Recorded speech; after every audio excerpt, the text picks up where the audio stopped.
Contoh saya ambil, PPJB sekarang ada yang menggunakan itu sebagai perjanjian bebas, menggunakan KUHP 1320. Padahal tadi lex spesialis sudah ada kesetaraan.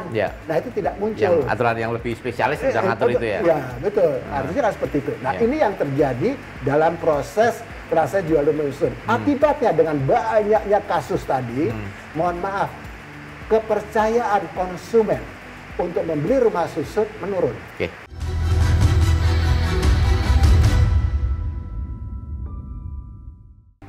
Jadi semacam ada upaya paksa bahwa semua ini kesalahan hanya ditimpakan ke Pak Heru gitu ya? Iya, ke saya. Padahal betul-betul nggak ada semua, Pak. Ya. Dan itu yang bikin Bapak sampai sekarang tetap dengan restoran justice itu agak wait and see gitu Pak ya? Masih berdengar dalam-dalam karena tadi Bapak menyebutkan ya saya merasa diintimidasi gitu kan, terus dikriminalisasi. Kemudian ada pencemaran nama baik juga kan. Bapak juga berhitung Bapak sebagai ya kepala rumah tangga, juga pekerja juga bisnis itu kan ya nggak nyaman kan? Nggak nyaman saya tersangkakan nggak nyaman. Saya harus kemana ini? Iya kan? Jadi kalau misalnya kita satu ruangan itu mungkin, wah ini kriminal ya, awas Pak Heru dendam gitu kan. Saya jaga jarak 2 meter Pak, gitu ya. Kena imbasnya. Gitu ya. Pak nih, nah ini kan kita lihat salah satu pengembang itu kan pengembang besar ya, yang dalam tanda kutip juga udah TBK, dia punya reputasi. Nah untuk hal semacam ini mungkin APRC sendiri punya himbauan-himbauan yang solutif gitu kan, untuk supaya hal semacam ini juga ini baru Pak Heru, nanti karena Pak Heru agak diam dan dia melawan dengan halus gitu loh. Nanti kalau yang nggak bisa melawan atau yang melawan dengan kasar kan kisahnya jadi berbeda gitu, gimana Pak? Makanya seperti yang dikatakan bahwa kami APRC itu bukan lawyer Pak. Jadi kita hanya bisa memberikan edukasi. Jadi kan ini ada persoalan hukum Pak, baik pidana maupun perdata. Ya kita hanya bisa mampir di sana menyampaikan peraturannya demikian. Kemudian ya silahkan adukan, karena pembuat peraturan kan pemerintah Pak. Jadi kita sampaikan pada pemerintah kalau ada penyimpangan seperti ini. Nah seperti itu yang bisa kami lakukan. Atau pada akhirnya paling adalah masuk dalam pengadilan. Nah di mana kami ya beberapa kali memang diminta sebagai saksi ahli memberikan keterangan. Ya memang problemnya kan kita tahu peraturan ini rumah susun lex spesialis Pak. Ya lex spesialis ya Pak. Lex spesialis. Dan terus terang aja tidak banyak aparat hukum yang paham, baik kepolisian, kejaksaan, notaris pun kadang-kadang tidak paham, Pak. Ya seperti itu. Jadi memang inilah yang sesuatu yang kita butuhkan, bagaimana pemerintah mensosialisasikan. Makanya sebetulnya yang kami harapkan, makanya kalau dalam proses pembentukan rumah P3RS itu tadi kan ada proses sosialisasi. Nah kami berharap dalam hal ini sebagai narasumber adalah pemerintah, karena mereka yang membuat peraturan. Katakanlah pemerintah daerah tidak mampu, ya silahkan minta kepada pusat.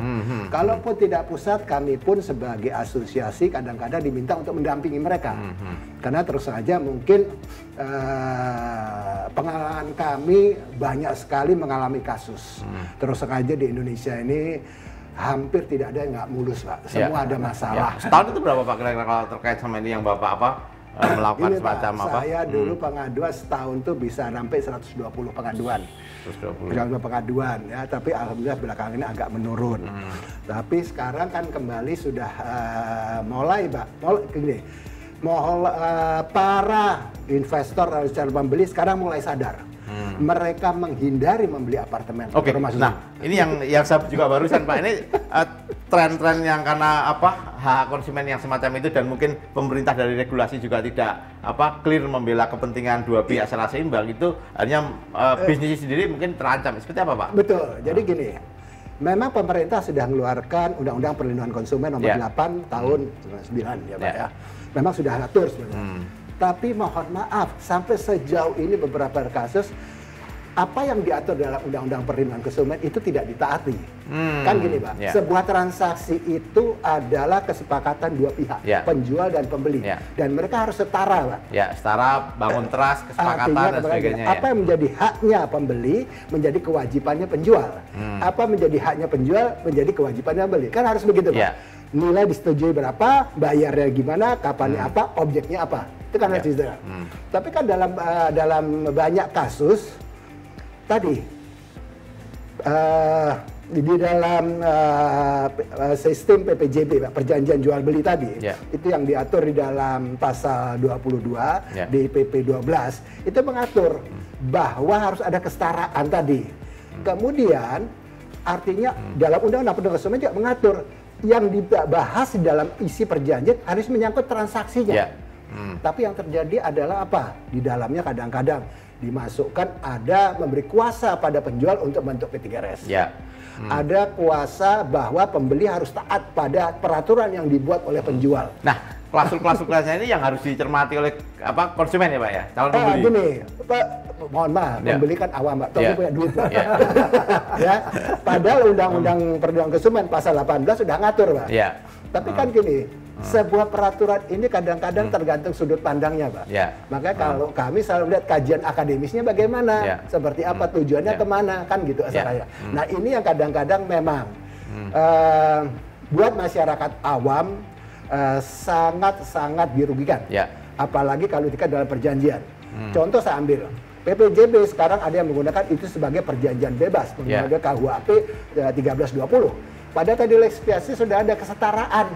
Nah itu tidak muncul. Yang aturan yang lebih spesialis sudah ngatur itu ya? Ya betul, harusnya seperti itu. Nah ini yang terjadi dalam proses transaksi jual rumah susun. Akibatnya dengan banyaknya kasus tadi, mohon maaf, kepercayaan konsumen untuk membeli rumah susun menurun. Karena rumah susun sekarang Pak, dulu kan tujuan pemerintah untuk dihuni. Tapi pembeli sekarang kan melihat, oke, kalau saya tinggal di situ nggak nyaman, bagaimana? Kan gitu Pak. Yang kedua, fungsi yang berikutnya sekarang ada sebagai commuter house. Misalnya, dia punya rumah Bogor, tapi karena kalau terang balik Jakarta Bogor susah, ya udah dia beli apartemen di Jakarta. Yang di TOD itu Pak ya? Artinya sifatnya hanya sebagai commuter house, di mana dia tinggal pada saat bekerja. Tapi yang terakhir sekarang yang banyak adalah instrumen finansial.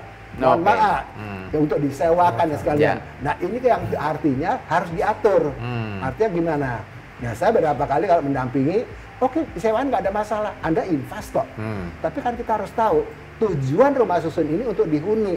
Mau tidak mau penyewa Anda juga harus taat pada peraturan di situ. Itu yang jadi konflik selalu, Pak. Artinya bahwa dinamika masyarakat, dinamika permukiman dan dinamika ekonomi itu yang harus direspon oleh pemerintah dan para pemimpin di daerah ya yang terkait dengan itu ya. Artinya gini, sebuah peraturan menteri kan tingkatnya nasional.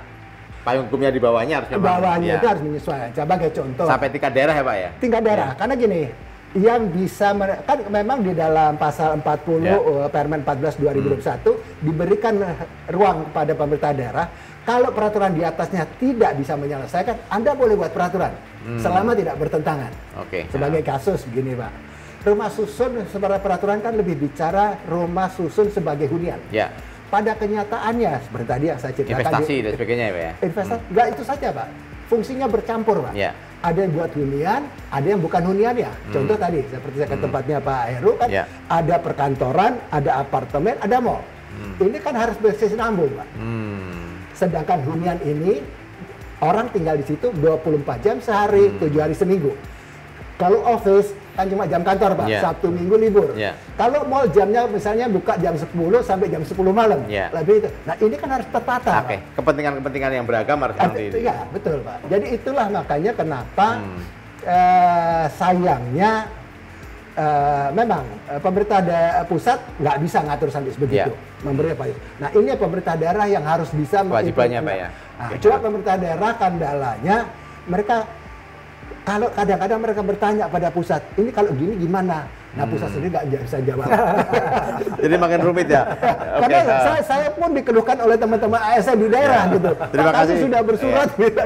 Terima kasih Pak Bambang Setiawan yang Sekjen APSI yang sudah bersedia untuk datang di kesibukannya, untuk dengan kesibukannya harus ngurusin banyak hal ya terkait dengan penghuni rumah susun, dan sudah bersedia hadir di suatu saat kita akan lihat perkembangan terkait dengan kasus-kasus yang lebih menarik. Kita akan undang Bapak sebagai salah satu narasumber kami.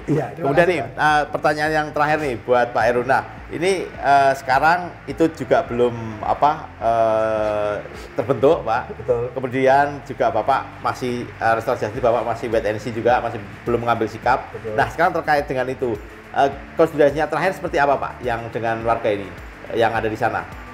Dengan masih mandeknya itu. Ya kita tetap berjuang Pak. Ya. Kita tetap berjuang. Kita berjuang sampai ke pengadilan. Kita tunkan pihak Pemkot karena dia sudah membuat surat bahwa tidak daftar. Kita mau bertanya, kalau tidak terdaftar, apa yang Anda lakukan? Tindakannya apa yang Anda lakukan? Nah, ini kita lagi melihat sampai di mana mereka. Kemungkinan untuk memang ya, jadi hak dari para penghuni rusun itu memang benar-benar dipenuhi gitu Pak ya? Betul Pak, karena memang itu hak kami. Karena sudah lebih dari 5 tahun, 6 tahun Pak. Uangnya kemana kita nggak tahu juga Pak. Jadi kita semuanya bertanya. Mau dibongkar secara transparan gitu kan? Kita akan apabila nantinya kita diberi bisa bertemu langsung, kita akan uji forensik Pak.